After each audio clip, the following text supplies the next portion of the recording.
देहामध्ये ही सोय नाही। सगळ्या देहामध्ये आपल्याला काय भोग भोगायचा, मरायचं, भोग भोगावं, मरावं। आहार निद्रा भय मैथुन सर्व योनिशी समसमान परी मनुष्य देहीचे ज्ञान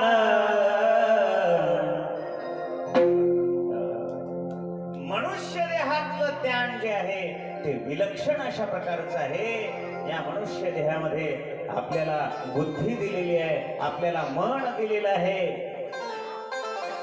त्या सात्विक अशा प्रकारच्या बुद्धीच्या द्वारा, मनाच्या द्वारा आपलं काय व्हावं, कल्याण व्हावं, हीच भावना आपल्या अंतःकरणामध्ये ठेवून आपण कर्म करावं।